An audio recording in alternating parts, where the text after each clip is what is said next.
नमस्कार प्यारे दोस्तों, एक बार फिर आपके लिए लेके आ गए हैं बहुत ही हेल्पफुल वीडियो। जी हाँ दोस्तों, हमेशा की तरह एक बार फिर महत्वपूर्ण क्वेश्चंस की सीरीज के साथ हम आ गए हैं। और दोस्तों ये वो क्वेश्चंस हैं जो किसी न किसी एग्जाम में पहले पूछे जा चुके हैं और आगामी एग्जाम्स में इनके पूछे जाने की पूरी संभावना है। कई दोस्त हमारे लिखते हैं कि मैडम जो क्वेश्चंस हैं वो काफ़ी सरल हैं या क्वेश्चंस का लेवल बढ़ाइए। तो हम आपको बता दें कि ऐसे क्वेश्चंस एग्जाम में आपको पूछे जाएंगे जो ना तो बहुत टफ होते हैं और ना ही बहुत सरल होते हैं। तो लगातार इन इंपॉर्टेंट क्वेश्चंस का रिवीजन करते रहिए और जो भी पेपर सभी होने वाले हैं, पिछले 2-3 महीने का टाइम ही आपके पास रह गया है, तो उसको पूरी तरह से यूटिलाइज कीजिए। हमारे वीडियोस को देखते रहिए और सफलता प्राप्त कीजिए इन सभी परीक्षाओं में। इसी उद्देश्य से, आपकी तैयारी के उद्देश्य से ये चैनल बनाया गया है। So let's start with question number 1 कि Cooper's 12 minute run walk test measures, यानी कि कूपर का जो 12 मिनट रन वॉक टेस्ट है तो वो कौन से स्किल को मेजर करता है। तो सभी ने करेक्ट आंसर गैस ही कर लिया होगा। कार्डियो रेस्पिरेटरी एंड्योरेंस, यानी कि हृदय एवं श्वसन तंत्र सहनशीलता को मेजर करता है। Let's move to next question now. Anatomical age can be decided by, और एनाटॉमिकल एज यानी शरीर रचना संबंधी आयु का पता जो है वो निम्न में से किन तरीकों से लगाया जा सकता है। And the correct answer is option number 4, ossification of bone, यानी कि हड्डियों से जो है इसका पता लगाया जा सकता है। Let's move to next question now. And the next question is asking कि in long jump wind velocity is measured for the period of. तो देखिए ये वो इंपॉर्टेंट क्वेश्चन है जो 2021 टीजीटी यूपी टीजीटी में एज इट इज पूछा गया था कि लंबी कूद प्रतियोगिता में वायु का वेग कितने समय के लिए होता है। And correct answer is option number C, यानी कि 3, यानी कि 5 second. Long jump wind velocity is measured for the period of 5 seconds. Reactive method is also called, और देखिए बोला जा रहा है कि रिएक्टिव मेथड जो है उसे किस रूप में जाना जाता है, प्रक्रियात्मक विधि को यह भी कहते हैं।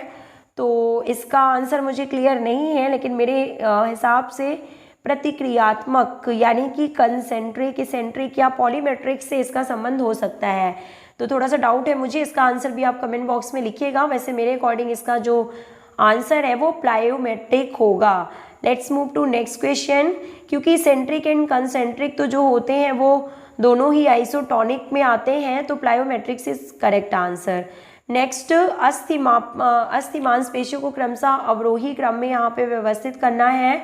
जी हाँ दोस्तों, देखिए यहाँ पे मसल्स का जो ग्रुप है वो दिया हुआ है, उसको आपको डिसेंडिंग ऑर्डर में यहाँ पे अरेंज करना है। तो देखिए सबसे पहले जो हमारे बॉडी में पाई जाती है मसल, वो कौन सी है, तो पेक्टोरलिस मेजर नंबर 1 पे होगी, ठीक है, जिसे थ्रोअर मसल कहते हैं। ओके, देन ये नंबर 1 पे हो गई। नंबर 2 पे उसके बाद रेक्टस एब्डोमिनस या ग्लूटियस मैक्सिमस। तो यहाँ पे होगा आपका रेक्टस एब्डोमिनस, जो कि स्टमक यानी कि एब्डोमेन की मसल्स होती हैं। तो ये हो जाएगा नंबर 1 हो जाएगा यहाँ पे। देन रेक्टस एब्डोमिनस होंगी नंबर 2 पे। फिर ग्लूटियस मैक्सिमस यानी कि हिप मसल आएंगी, ये भी सही है। आपको डिसेंडिंग ऑर्डर में बताना है, यानी कि ऊपर से नीचे की ओर जाना है। और देन लास्ट में आएगा आपका गैस्ट्रोक्नोमियस, जिसे कि काफ मसल के रूप में जाना जाता है, जो कि पैर में पाई जाती हैं। तो ये 4 नंबर पे आएगा। तो करेक्ट आंसर जो है वो ऑप्शन नंबर 1 यहाँ पे सही है। अगर कुछ मिस्टेक है तो इसे भी आप कमेंट बॉक्स में लिख के बताइएगा। According to me this answer is option number 1, pectoralis major first पे, rectus abdominis, then gluteus maximus, then gastrocnemius. ये सही सीक्वेंस है। Next question, arrange the following phases of presentation techniques in correct sequence. और आपको बताना है कि जो प्रेजेंटेशन टेक्निक है, प्रस्तुतिकरण के चरणों को आपको यहाँ पे सही सीक्वेंस में व्यवस्थित करना है। तो देखिए सबसे पहले होता है डिमॉन्स्ट्रेशन, यानी कि एक फिजिकल एजुकेशन टीचर डिमॉन्स्ट्रेशन करके दिखाता है बच्चों को स्किल का। उसके बाद फिर क्या करता है, वो यहाँ पे एक्सप्लेनेशन करता है, ओके, और करने के बताने के बाद, और उसके बाद प्रैक्टिस करवाएगा स्किल जो उसने बताया, जो समझाया उसको करने को कहेगा बच्चों को, और उसके बाद फीडबैक। तो ये यहाँ पे करेक्ट आंसर है। तो ऑप्शन नंबर जो 2 है वो सही है कि 1, 2, 3, 4 ये भी करेक्ट आंसर है। ओके दोस्तों, अगर किसी भी क्वेश्चन में गलती होती है तो आप हमें बता सकते हैं कमेंट बॉक्स में लिख के। और क्वेश्चंस को ज़रा ध्यान से पढ़िए। डिमॉन्स्ट्रेशन के बाद एक्सप्लेनेशन होगा और then practice then feedback. Okay, let's move to next question. प्रदर्शन, व्याख्या, अभ्यास एवं प्रतिपुष्टि।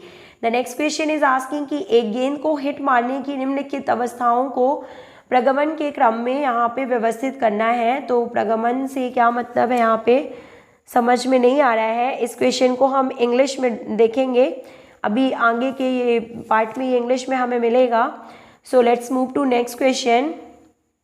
Arrange the stages of acquisition of knowledge in sequencing order. और यहाँ पे बोला जा रहा है कि ज्ञान प्राप्ति की अवस्थाओं को क्रमबद्ध करना है आपको।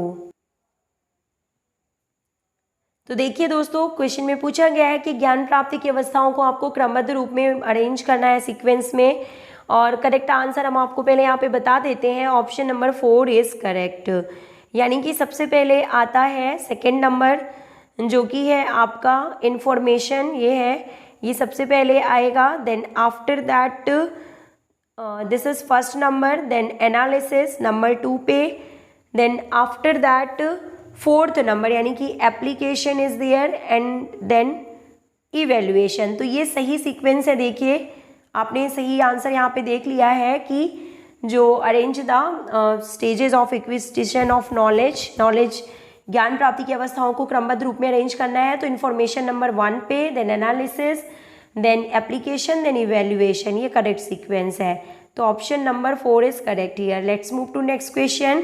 Arrange the skeletal muscles sequentially in descending order. तो पहले ही हमने आपको इसका करेक्ट आंसर बता दिया है और जो करेक्ट सीक्वेंस है वो 1 2 3 4 ही है यहाँ पे। तो ऑप्शन नंबर 1 सही है। Let's move to next question. Training cycle में संक्रमण काल का ध्येय होता है, यानी कि जो ट्रेनिंग पीरियड्स होते हैं, उनमें ट्रेनिंग साइकिल जो होते हैं उनमें जो रिकवरी पीरियड होता है, संक्रमण काल यानी रिकवरी पीरियड का मुख्य लक्ष्य क्या होता है?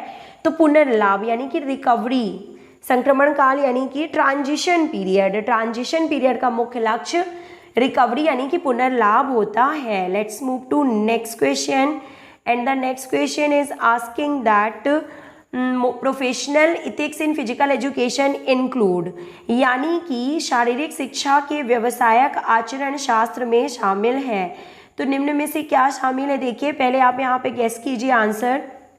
तो देखिए मोरल वैल्यूज तो शामिल होता ही होता है, सभी चीज़ों में, सभी सब्जेक्ट्स में, हर टॉपिक में मोरल वैल्यूज शामिल होती हैं। और उसके बाद देखिए सिंसियरिटी जो है ये भी शामिल किया जाता है। ओके, और अगर बात की जा रही है कि शारीरिक शिक्षा की व्यावसायिक आचरण शास्त्र में क्या शामिल है, और यहाँ पे बात की जा रही है आचरण शास्त्र यानी कि एथिक्स से रिलेटेड, तो ऑप्शन नंबर जो 1 और 4 है वो करेक्ट है। तो answer 3 is correct here, option 1 और 4। Let's move to next question that arrange the following phase of hitting a ball in order of sequence of progression. ये देखिए ये वही क्वेश्चन है जो कि हमें हिंदी में समझ में नहीं आ रहा था और हमने बोला था आपको इंग्लिश में समझाएंगे। तो देखिए पूछा जा रहा है कि जो हिटिंग अ बॉल, एक बॉल को फेंका जाता है तो सीक्वेंस क्या होगा, सीक्वेंस ऑफ प्रोग्रेशन क्या होगा? तो देखिए नंबर 1 पे होगा, option number 1 is correct here, यानी नंबर 1 पे होगा स्टांस, और उसके बाद नंबर 2 पे होगा बैक लिफ्ट। ओके, नंबर 3 पे होगा हिटिंग। ठीक है, option number this sequence number 1, number 2, number 3 and then number 4, यानी कि सीक्वेंस ऐसा होगा stance, back lift, hitting and follow through. तो option number 1 is correct here. Okay, let's move to next question and the next question is asking blueprint of team competition plan is called. हाँ, ये देखिए दोस्तों, ये है कि team प्रतियोगिता की योजना की रूपरेखा को क्या कहते हैं? तो इसका answer the blueprint of team competition plan की जो कंपटीशन प्लान जो होता है उसका जो ब्लूप्रिंट होता है उसे स्ट्रैटेजी कहते हैं, यानी इसे रणनीति के रूप में जाना जाता है। ये तो क्लियर है, लेकिन इससे पहले एक और क्वेश्चन पूछा गया था, उसका आंसर भी मैंने आपको स्ट्रैटेजी बता दिया है, तो उसे आप थोड़ा सा चेक कर लीजिएगा। Okay, let's move to next question. Which of the following is related to school health programme, यानी कि स्कूल हेल्थ प्रोग्राम से रिलेटेड निम्न में से कौन सा है? और कीपिंग हेल्थ रिकॉर्ड इज बिल्कुल सही ऑप्शन है, स्वास्थ्य रिकॉर्ड रखना, क्योंकि स्कूल हेल्थ प्रोग्राम में ये शामिल होता है कि बच्चों के रिकॉर्ड्स को रखा जाता है, उनकी जो उनकी हेल्थ से रिलेटेड जो भी प्रॉब्लम है उसके बारे में टीचर्स को और स्कूल मैनेजमेंट को पता होना चाहिए और उसके अकॉर्डिंग ही उसे हमें फिजिकल एक्टिविटीज़ में किस गेम में पार्टिसिपेट कराना है या अदर कोकरिकुलर एक्टिविटीज़ में, इस बात का ख्याल रखा जाता है। तो option number 1 is correct here. Focus of physical education is, और शारीरिक शिक्षा का केंद्रीय विषय क्या है, तो मैन इन मोशन। नेट से ये क्वेश्चन लिया गया है, यूजीसी नेट के एग्जाम क्वेश्चन पेपर से लिया गया ये क्वेश्चन है कि शारीरिक शिक्षा का केंद्रीय विषय मैन इन मोशन यानी गतिशील मानव है।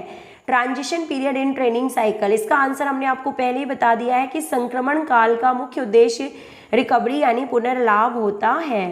Find the correct combination of measurements related to game of hockey, यानी कि हॉकी के गेम से रिलेटेड करेक्ट मेजरमेंट आपको यहाँ पे बताना है। तो देखिए क्या क्या हॉकी से संबंधित है, तो 100 × 60 यार्ड लंबाई गुणे चौड़ाई आपको पता है, ये सही है। और जो 16 यार्ड डी जो होता है, डी एरिया वो 16 यार्ड का होता है। तो option number 2 and 4 is correct here. तो कौन सा ऑप्शन यहाँ पे सही है, देखिए question option number 4 is correct कि 2 और 4 जो है उनका जो संबंध है वो हॉकी से है, तो ये सही आंसर है। Let's move to next question. Arrange the following steps of managing a sports programme, यानी कि एक खेल कार्यक्रम को आयोजित करना है, अगर आपको कोई भी प्रोग्राम स्पोर्ट्स प्रोग्राम ऑर्गेनाइज करना है तो किस तरह से आपको तैयारी करनी होगी उसके एग्जीक्यूशन के लिए। काफ़ी अच्छा क्वेश्चन है देखिए। तो दोस्तों आप इसका आंसर हमें कमेंट बॉक्स में लिख के बताइएगा, क्योंकि आप हमारे वीडियोस को देखते हैं और लगातार आंसर करते हैं तो हमें अच्छा लगता है। मिलते हैं हम आपसे नेक्स्ट वीडियो में।